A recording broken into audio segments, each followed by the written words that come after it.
Welcome back to the CSC Garage. In this episode, I'm going to show you how to access a lot of electrical connections that are under the seat and storage area of your E-RT3. And it only takes a few simple tools, so let's get to it.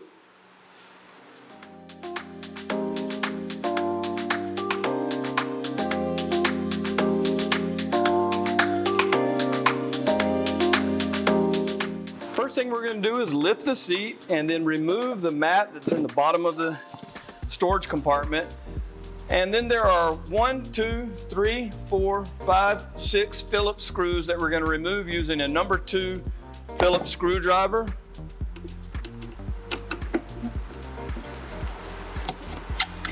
These first two are for a cover.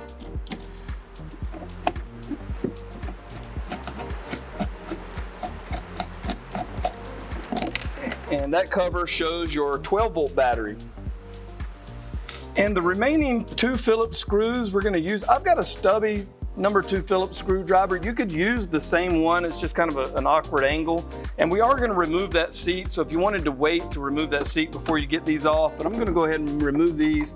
This is just going to give us a little better access to the controller once this whole tray has been removed.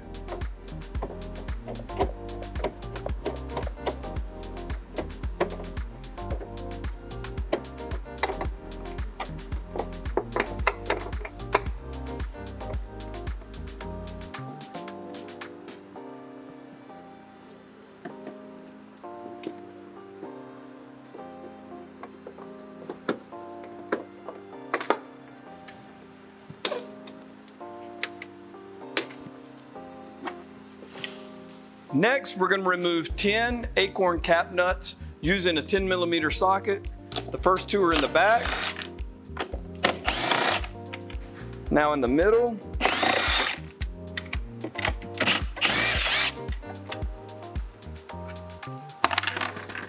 Two holding the seat.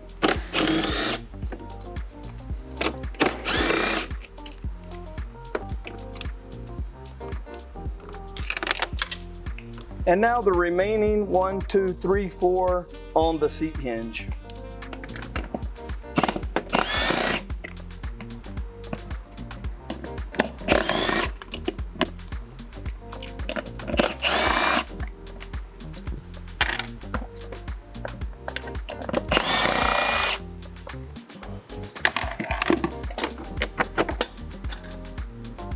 Now we're ready to remove the tray for the storage compartment. However, it is connected to this little LED light, so I'm going to make sure I disconnect that first. So if I lift the back of this tray up, I'll expose the quick disconnect connector. I can remove that. Now that tray can come right out. Next, I'm going to verify that the power is turned off. The ignition switch is in the off position. The ignition switch itself has been powered down. And now I'm going to remove the 12-volt battery. I can simply pull that strap back, and that gives me a little wiggle room in here. I'm going to use the 8mm or the Phillips screw. So I'm going to use an 8mm to get this battery off.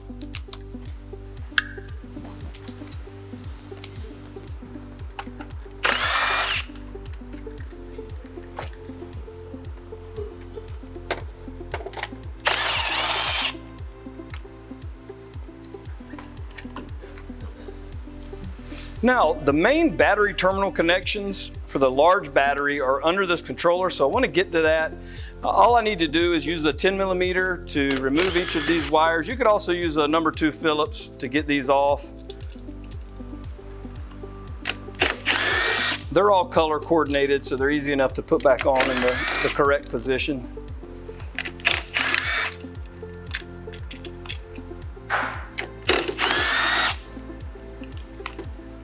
And once they're out of the way, now I have access to this connector. Just going to squeeze that in, pull straight up, and remove that.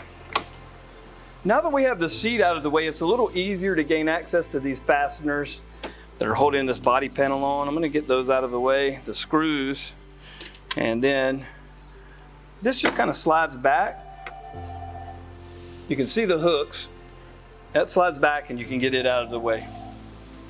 And just for your information, The E-RT3 does have some fuses on it. One is this main fuse on top of the controller. I'm gonna remove that plastic just so you see it. This metal tab acts as a fuse. It also has a fuse box. And these are just blade style fuses in here. And under the top of the cap, they list which one goes to what. The next thing we wanna do is remove the 2 wires from the battery terminals. And we're gonna do that. You can see there's an arrow, but basically this is gonna push back and allow me to push down on that. So it's got the little safety mechanism. We're gonna push it back, and it's kind of spring loaded, so it will pop back in place. Push it back, push down, and then that allows that to come out. I'm gonna grab hold of the wire and just kind of wiggle the connector. You just gotta work it a little bit,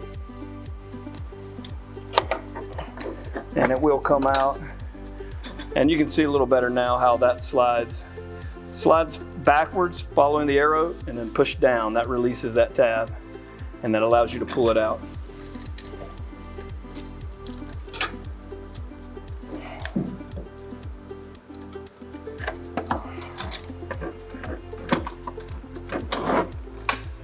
And the negative side. And now we've got the information port going into the battery. This, we're just gonna turn, it's kind of a swivel, and the whole connector swivels. But if we grab this piece and turn it counterclockwise, it's spring loaded as well. And then you just pull.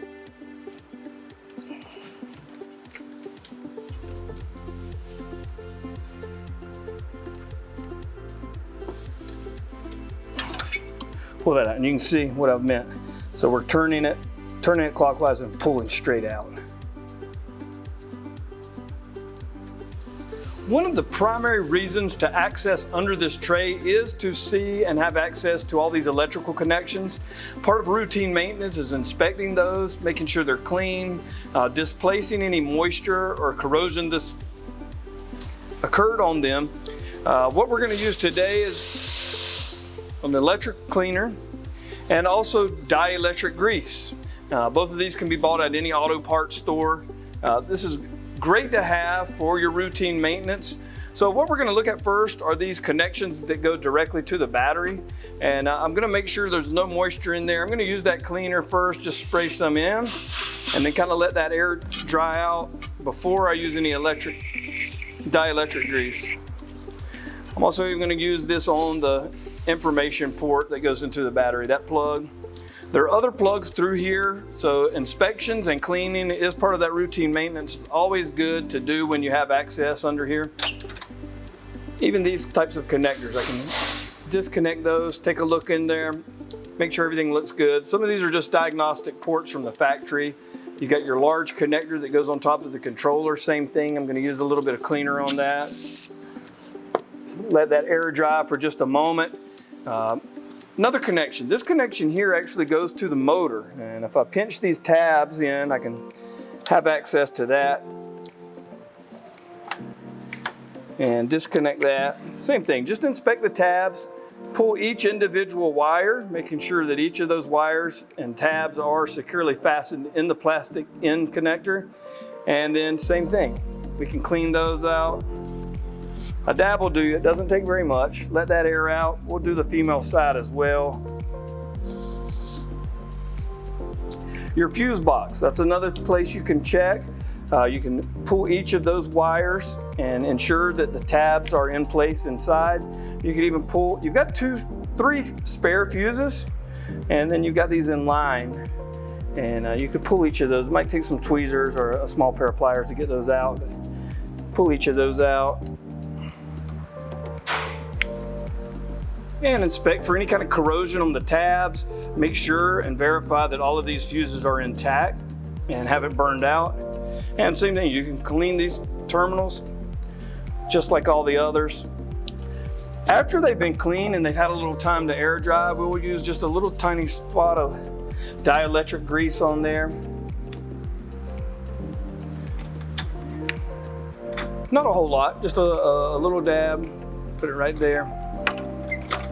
Same thing on the other battery terminal, right there.